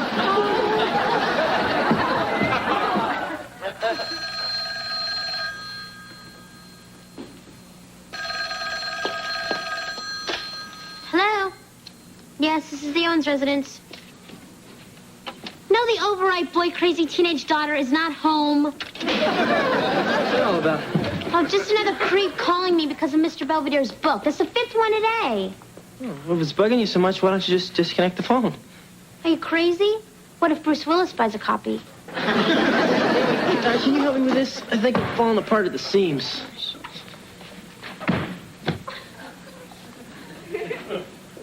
Ow, hey, what's what you doing?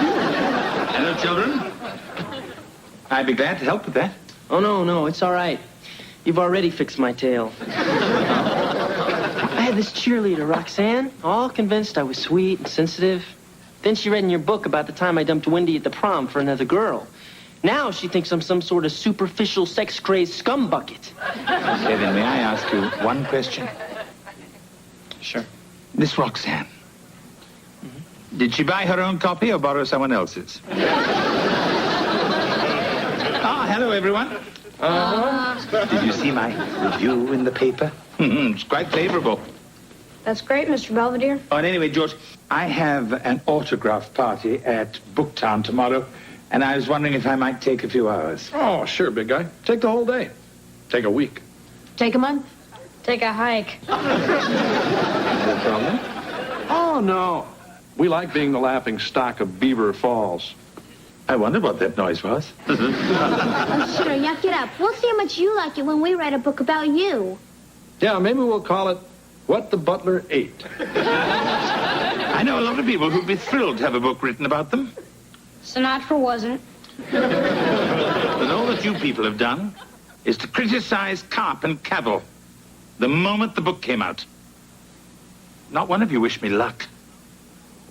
Or even acknowledged that I also portrayed you as a warm, loving family of... Frisk pots. Excuse me.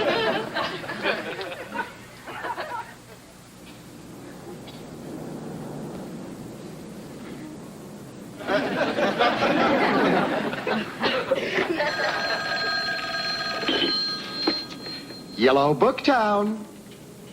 Yes, madam, we do carry it. Yes, I'll be happy to put a copy aside for you.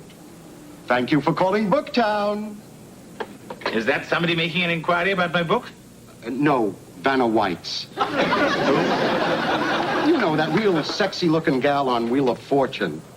You know, the one that turns all the letters around. Oh, right. Has she written a book about that? Maybe she had a few vowels left over. Hello.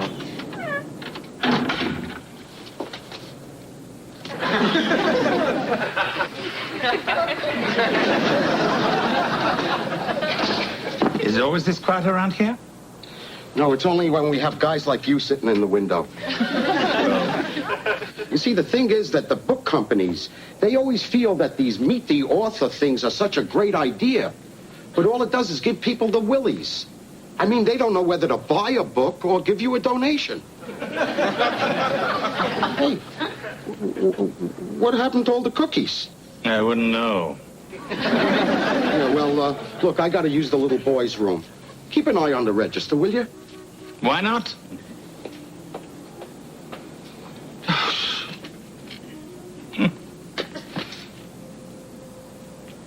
Oh, and who am I signing this for? Grangetta P. Schmendelblecker? My, what a lovely name. Oh, no, it's too soon to tell if there's going to be a sequel. Perhaps if you bought more copies for all the Schmendelbleckers at home. Interrupting anything? Oh, no. It's just that it's been so hectic, you know, what we're signing and selling and selling and signing. I don't know where to stop. Yeah, I know what you mean.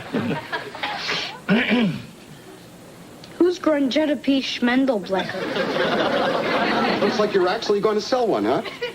What's he talking about, Mr. Belvedere? I have a small confession to make. My book is a bomb. But what about that good review you showed us? That was the Beaver Falls Recycler. The New York Times said I was an ersatz Irma Bombeck. And the Washington Post called you the most unlikely collection of rubes since the Beverly Hillbillies. I bet Kevin's Jethro. So, now you can go ahead and gloat if that's what you came down here for. Actually, we came down to wish you luck. What? It's just we've been so wrapped up about ourselves, we forgot how much this book really meant to you. Yeah, and you were right. Once I got past all the bad stuff Marcia underlined, we actually came out pretty good. And we appreciate that. Thank you, George. But now that everyone thinks your book stinks, that's okay with us, too. I mean, before we were afraid you were going to get real famous and go off to find some other family to write about. But now that you're a pathetic has-been, you're probably not going anywhere. I'm glad. Thank you, Wesley, for putting it all in perspective. Sure. So what do you say, big guy? Why don't you sign one of these for us and then we'll get the heck out of here. Of course. You know, if you folks could wait until tomorrow, it will probably be half price. Let's go home.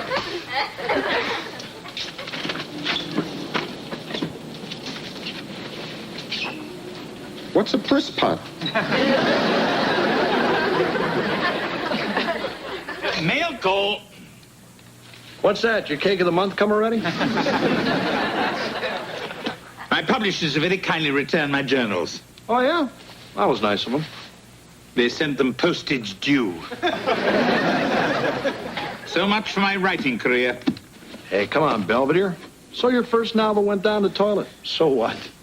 I bet Dr. Seuss's first book went down to Flusher, too. George, Dr. Seuss's first book was The Cat in the Hat. Oh, yeah? Well, I always thought it was Horton Hears a Who.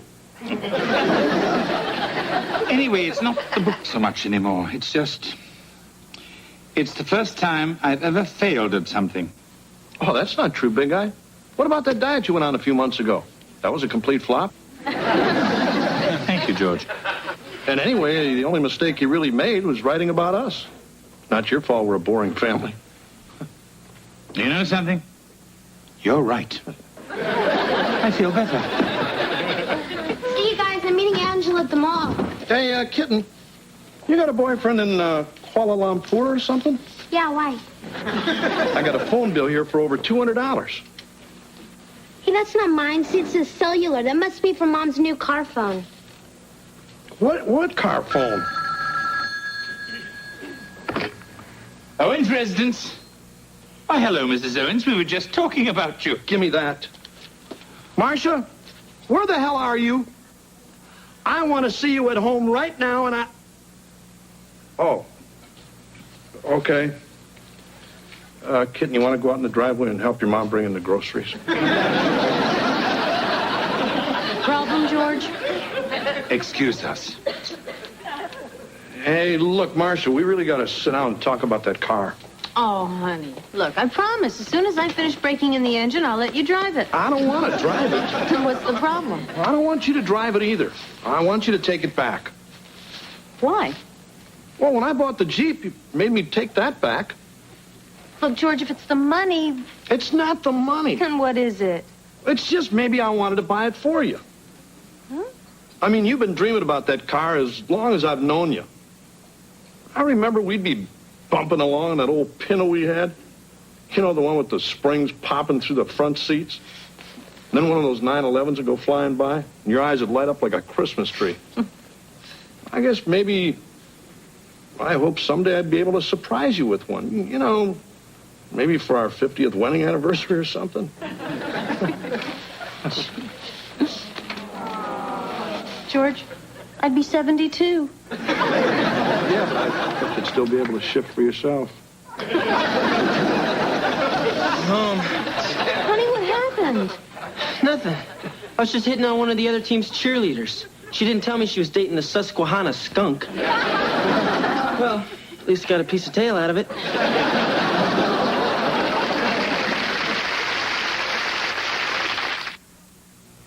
Mr. Belvedere will be right back.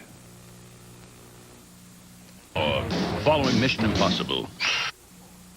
And as for the Porsche, today George finally got his first fling behind the wheel, and possibly his last.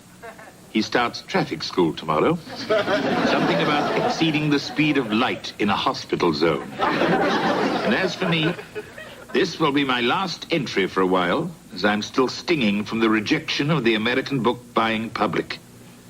I guess I misjudged the appeal of a book about home and hearth, when all the people really want is sex and violence. Maybe I'll try again when Wesley's a teenager.